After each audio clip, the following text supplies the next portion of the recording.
Hola, ¿cómo están? En esta ocasión vamos a aprender a realizar análisis horizontal y análisis vertical al balance general y al estado de resultados de una empresa comercial. La idea es que podamos aprender la parte operativa, cómo se calcula y obviamente pues algo de interpretación, obviamente muy corto para no hacer el video demasiado extenso y ya pues pueden ampliar temas más específicos en otros videos que seguramente estaré subiendo. Entonces, el análisis horizontal aplicado al balance general lo que hace es determinar cuál ha sido la variación de cada una de estas cuentas, su comportamiento, su tendencia, específicamente las del balance general, y nos va a ayudar a determinar pues, si crecieron o disminuyeron. Y nos ayuda a sacar como algunas conclusiones, algunas conjeturas sobre lo que pudo haber sucedido o lo que está buscando la empresa. Entonces, para el análisis horizontal se debe hacer la variación absoluta, que es en pesos, nos ayuda a determinar el valor exacto del cambio de dinero que existe en cada una de estas cuentas. Y la variación relativa es lo mismo que la absoluta, solo que expresado en porcentaje. ¿Por qué se calculan ambas? Pues porque si yo calculo solamente la relativa me habla de porcentaje, pero no me mide de manera exacta en pesos cuál fue esa variación. Mientras que si calculo solamente la absoluta, me mide en pesos, pero no sé realmente si eso fue mucho o fue poco en cuanto a cómo estaba la cuenta inicialmente. Por ello, se hacen ambos para poder hacer una mejor interpretación. Entonces, para calcular la variación absoluta o el análisis horizontal absoluto, lo que se hace es restarle al periodo más reciente el periodo inmediatamente anterior y con eso fácilmente en pesos vamos a poder saber si la cuenta creció o disminuyó. Aquí vemos que en el 2016 el valor era de 1.294 millones, recuerden que las cifras están en miles de pesos, y en el 2017 tuvo un crecimiento bastante fuerte, aquí lo vemos en pesos, que fue de 1.294 a 3.849 millones, lo cual quiere decir que el crecimiento o la diferencia entre estos dos fue de 2.555 millones. Esa es la variación o el análisis horizontal absoluto. Ahora bien, vamos a hacer el mismo cálculo, pero de forma relativa, es decir, en porcentaje. Para ello, lo que hacemos es dividir el periodo inmediatamente anterior entre el periodo más antiguo. Metemos esto entre paréntesis y es importante que le restemos 1. Y aquí entonces nos da que la variación que tuvo esta cuenta fue un crecimiento del 197,43%. Igual si quieren aquí pueden observar digamos la fórmula que se utilizó para ello. Entonces aquí lo que nosotros podemos hacer es autollenar para poder hacer los cálculos de una vez en todo el balance, con todas las cuentas. Aquí vemos que algunos valores se indeterminan, pero esto se debe a que cualquier número que se divida entre ceros se indetermina. Por ejemplo, en el 2016 no había nada en utilidades de ejercicios anteriores, o acá más bien en utilidades acumuladas, y en el 2017 ya hay un valor. ¿Qué pasó acá? O sea, por qué hubo aquí no había nada, había cero y después existe este valor?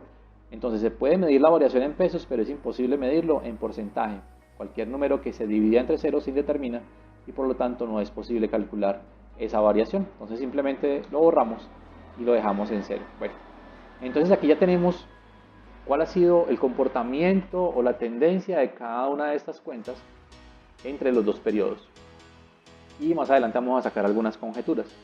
El análisis vertical lo que me ayuda a medir es la participación de cada cuenta dentro de su grupo.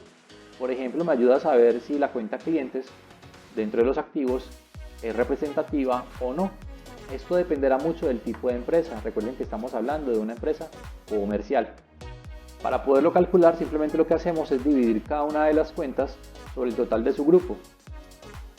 Y con eso podemos obtener el resultado en porcentaje de participación de esa cuenta sobre el total de los activos. Hacemos después lo mismo con los pasivos y después hacemos lo mismo con el patrimonio. Para efectos prácticos, pues vamos a dejar esta celda como absoluta con F4 y podemos autollenar. Pero antes vamos a hacer lo mismo con el 2016 para que nos rinda un poco más. Recuerden que lo dividimos siempre entre el total de su grupo.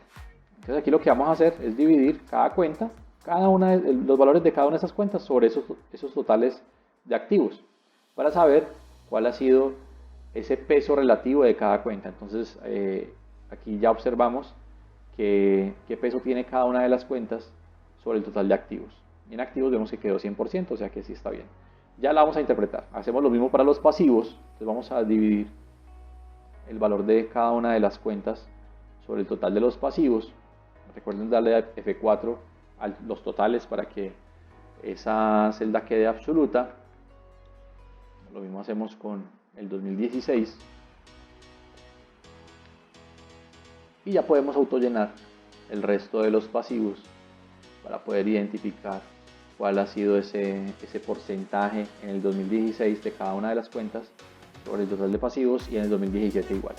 Y ahora hacemos lo mismo con el patrimonio. Entonces dividimos cada una de las cuentas del patrimonio sobre el total patrimonio. En algunos casos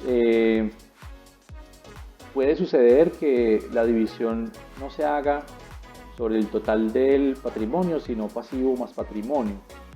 Digamos que es válido para algunas interpretaciones, pero normalmente el primer ejercicio que se debe hacer es este, para poder entender ciertas particularidades y después sí se procede a hacer algunas divisiones sobre pasivo más patrimonio. Pero en realidad hay que hacer aparte el del pasivo y el del patrimonio para poder entender mejor cuál ha sido la distribución de las cuentas dentro de cada grupo. Bueno, ya tenemos todos nuestros resultados de análisis horizontal y vertical en el balance general. Entonces lo que hacemos es interpretar, por ejemplo, la estructura de una empresa en cuanto a los activos. Las primeras cuentas que nosotros miramos para poder determinar esa estructura son el activo corriente y el activo fijo, es decir, cuál es el total de los activos corrientes y cuál es el total de los activos no corrientes. Y encontramos que el total de activos corrientes para el 2016 representaban el 49% y los activos fijos el 51% aproximadamente. Pero vemos que hubo un cambio drástico para el 2017 donde la participación o estos rangos se invirtieron y de hecho creció mucho más el porcentaje de participación de activos corrientes sobre los activos fijos. ¿Cuál es la diferencia entre ambos? Pues que los activos corrientes son aquellos que son más líquidos y con los que la empresa trabaja, o sea, aquí está el inventario, aquí estos activos rotan, fluyen permanentemente, la caja y bancos cambian todos los días, la cuenta clientes también, porque recuerden que aquí es lo que los clientes nos están pagando, que le hemos vendido, aún no nos han pagado y aquí está representado en dinero. Estas cuentas son las que se mueven permanentemente, mientras que las cuentas de los activos fijos normalmente permanecen estables. De hecho, si miramos los valores encontramos que no hubo casi variación, miramos la variación absoluta y fue muy baja. Y encontramos sí que lo que cambió mucho fueron los activos corrientes. Aquí sí encontramos variaciones considerables, ¿no es cierto? Por aquí encontramos unas variaciones bastante, digamos, que prenden como la alarma y decir, bueno, por aquí puede ser el cambio que se generó. ¿Qué encontramos?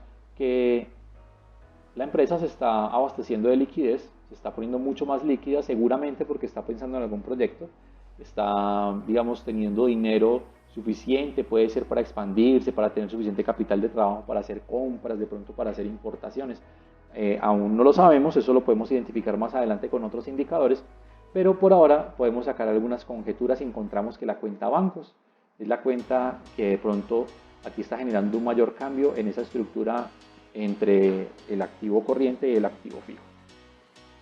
¿Sí? Y mire que aquí estamos analizando porcentajes del análisis vertical y datos del análisis horizontal. Al combinar ambos podemos empezar a sacar conjeturas.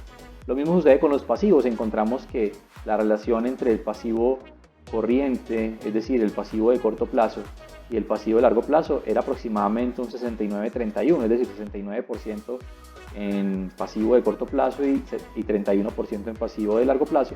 Encontramos que esa relación cambió para el 2017, es decir, que la empresa se ha estado endeudando más a corto plazo que a largo plazo.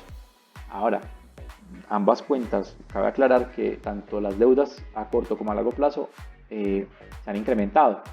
De hecho, encontramos aquí que el total de pasivos ha tenido un crecimiento del 66%, un crecimiento más alto del crecimiento de los activos, pero pues por ahora no podemos sacar aún conjeturas a qué se debió esto, pero sí encontramos que la empresa, por ejemplo, ha adquirido más que duplicado su valor de créditos con bancos nacionales. Ha tenido también un crecimiento muy importante con proveedores nacionales, quiere decir que está comprando cada vez más a crédito, está comprando más. Encontramos también algunos elementos aquí de cuentas por pagar. Entonces, digamos que aquí uno encuentra que la empresa se está endeudando más, listo. Obviamente eso se deriva del crecimiento de la empresa, el crecimiento de los activos, pero eh, hay algo aquí como que la empresa se está endeudando más de lo que debería, aparentemente, como les digo. Esto lo podríamos revisar más adelante con otros indicadores. Y por último, el patrimonio, que es como del grupo de cuentas más estables que hay.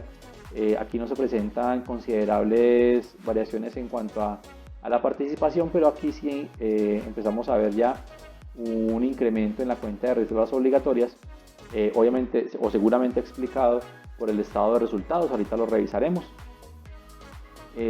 Pero pues digamos que aquí lo más relevante es encontrar que la cuenta de pronto de aportes sociales permanece igual. Cambió su participación antes de todo el patrimonio que existía en la empresa. El 90% estaba representado en el capital de los socios, de los accionistas, en este caso que es una SAS. Y aquí encontramos que disminuyó un 75%. ¿Producto de qué puede ser? Pues producto de la generación de utilidades, y también producto puede ser del crecimiento de los pasivos, pero eso lo vamos a analizar, como les digo, con otros indicadores en otro video. Pasamos al análisis horizontal y vertical en el estado de resultados. Aquí las interpretaciones obviamente son distintas porque este informe financiero es diferente. Este lo que va a medir es cómo ha sido el comportamiento o la gestión de la empresa durante un periodo determinado. En este caso, vamos a comparar cuál fue la gestión de los resultados durante el 2017 respecto a los que tenía en el 2016. Entonces, para hacer el cálculo de las variaciones se hace exactamente igual que en el caso del balance general. Aquí hacemos exactamente lo mismo para calcular la variación relativa. Y ya podemos autollenar para ver cuál ha sido las variaciones o las tendencias en las cuentas a través de 2016 y 2017. Bueno, ahorita lo interpretamos. Y ahora hacemos lo mismo con el análisis vertical, como lo hicimos en el balance general, solo que aquí hay una pequeña diferencia. Mientras que en el balance general es muy fácil identificar los grupos, es decir, activos, pasivo, patrimonio, y que estamos dividiendo cada cuenta entre cada uno de esos grupos. En el estado de resultados vamos a dividir todo entre una sola cuenta, y esa cuenta es a partir de la cual se derivan o se descuentan los costos, los gastos y demás. Esa cuenta es la cuenta de ventas, o también conocida como ingresos, que es la cuenta número 4. En este caso vamos a tomarla como la 4135, que es la cuenta de comercio al por mayor y al por menor. ¿Listo? Entonces, esa es la que va a representar el 100%. ¿Qué quiere decir? Que todas las cuentas las vamos a dividir entre ese total de comercio al por menor y al por mayor, que es la que representa nuestras ventas. ¿Sí? Todas las cuentas las vamos a dividir entre eso, y lo mismo hacemos con el 2016. Tomamos el dato del 2016 y lo dividimos entre comercio al por mayor y al por menor. Y ahora lo que vamos a hacer es autollenar para poder hacer el cálculo correcto. Bueno, borramos los datos donde no hay cuentas. Bueno, y entonces acá ya podemos empezar a analizar y decir, bueno, estas cuentas relacionadas con los ingresos, sobre todo esta que tiene que ver con comercio por mayor y por menor, está diciendo realmente un trabajo muy comercial, es decir, si la empresa le está yendo bien o no comercialmente. Aquí vemos que la variación relativa me dice que la empresa creció en un 20% en sus ventas. Aún no podríamos decir si este resultado es bueno o es malo, porque esto dependería de cuáles fueron las metas que se trazó la empresa para el año 2017, y tendríamos que revisar también cuál fue el crecimiento o decrecimiento del entorno en el cual se encuentra el bajo mundo de la grasa, es decir, en que, de acuerdo a su sector o a su segmento, a su industria, a sus competidores, cuánto crecieron ellos o cuánto disminuyeron en total como sector. Si el crecimiento del sector fue superior al 20%, este resultado no es tan bueno, en realidad es muy malo. Si el sector creció en una proporción menor del 20%, quiere decir que nos fue bien porque realmente estamos ganando participación de mercado. Bueno, entonces ya sabemos que aquí analizamos la parte comercial de la empresa. Identificamos pues que realmente hubo un crecimiento del 20%. Ya habría que comparar lo demás. Cuando analizamos la cuenta que sigue, que es devoluciones en ventas, ya aquí puede darnos, este es un indicador como de calidad, nos está diciendo, bueno, de todo lo que vendimos, cuánto nos están devolviendo. Y vemos que así como crecieron las ventas, crecieron las devoluciones, entonces digamos que este 1,9% de participación ya es como un establecido, un estimado. Habría que revisar cuáles son las metas de los indicadores de la empresa para tratar de saber si esto es bueno o es malo. Si la empresa determinó que devoluciones en ventas del 5% era como lo normal, quiere decir que aquí estamos bien en cuanto a esa participación.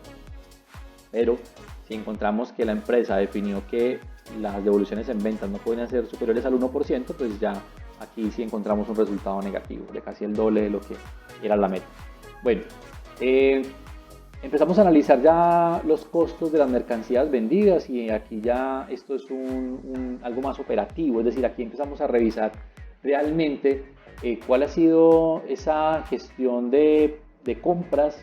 En este caso, que es una empresa comercial, si fuera una empresa, una fábrica, pues estaríamos hablando de la gestión de producción, pero en este caso es una gestión de compras de la empresa. Aquí vemos que las ventas incrementaron un 20%, pero vemos que los costos solamente crecieron en un 9%, en un 10%. Y las devoluciones en compras crecieron, pero vemos que su participación relativa es muy pequeña, por lo tanto no es tan relevante. Pero sí encontramos que estas dos crecieron, pero no crecieron en la misma proporción de las ventas, lo cual me está indicando una eficiencia en relación con un incremento en la eficiencia en relación con el 2016. Esto me está diciendo que estamos comprando más barato y que aunque estamos comprando más barato, estamos vendiendo más. Y de allí que la utilidad operacional tuviera un crecimiento mucho mayor de lo que crecieron las ventas. Es decir, crecimos en ventas en un 20%, pero nuestra utilidad bruta operacional está creciendo en casi un 55%, lo cual denota una eficiencia en la gestión de compras. Entonces aquí empezamos a ver cómo el estado de resultados se relaciona con diferentes áreas de la empresa. Ya cuando hablamos de los gastos, pues obviamente eso es un tema muy administrativo. Aquí estamos mirando realmente cuál fue la gestión gerencial en cuanto a con los gastos que se están realizando, lograr los resultados.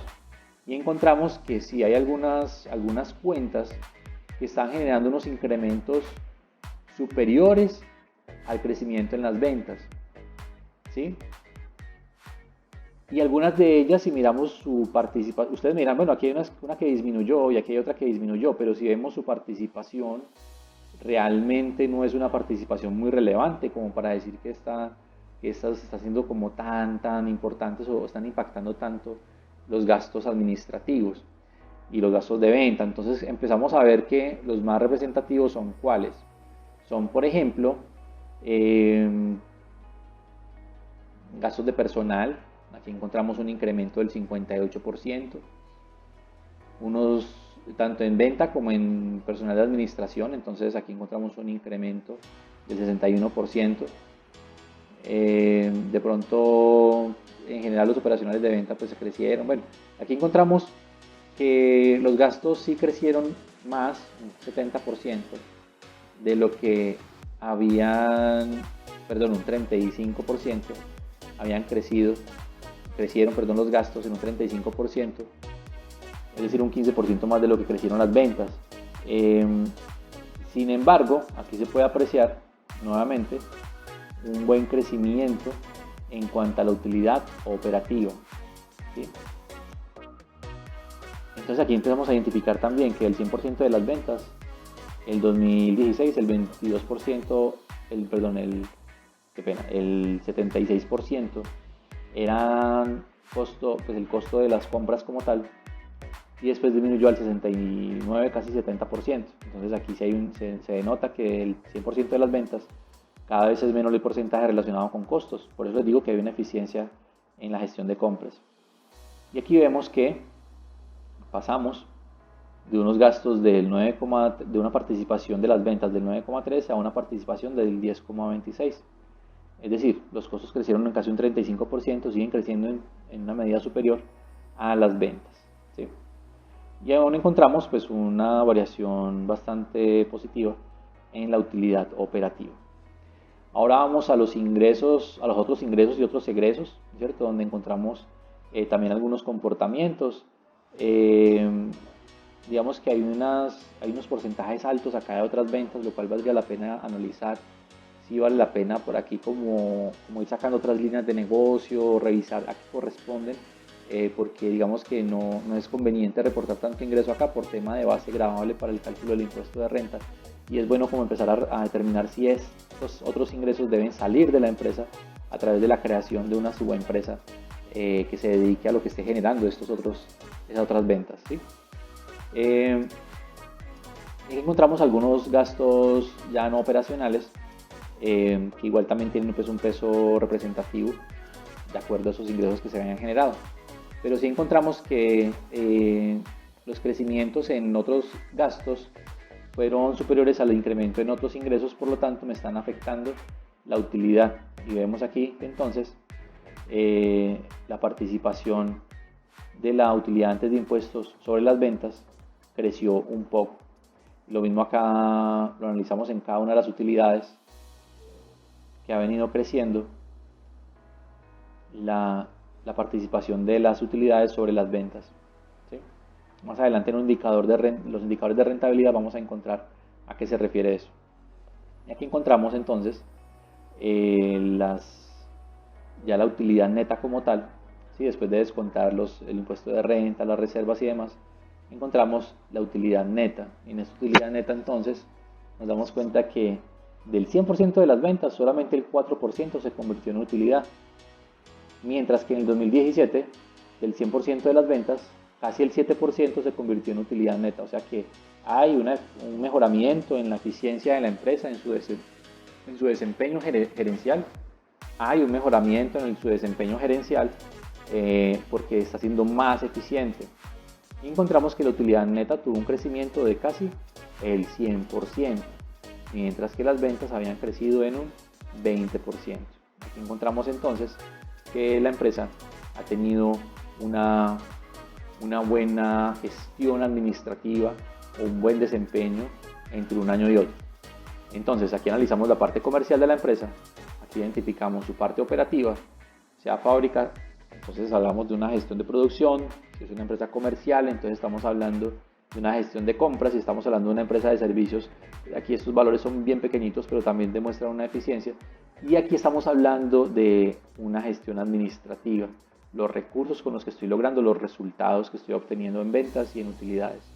Y ya esta parte es un poco más financiera, donde depende más de una gestión pues, de impuestos, tributaria, entre otros, para tratar de incrementar los valores de la utilidad neta. Listo, espero que haya quedado muy claro. Aquí vimos rápidamente cómo se calcula de forma operativa el análisis horizontal y vertical y cómo se interpreta. Igual con los ejercicios, esto se va a poder evidenciar de manera más fácil. Que estén muy bien, hasta luego.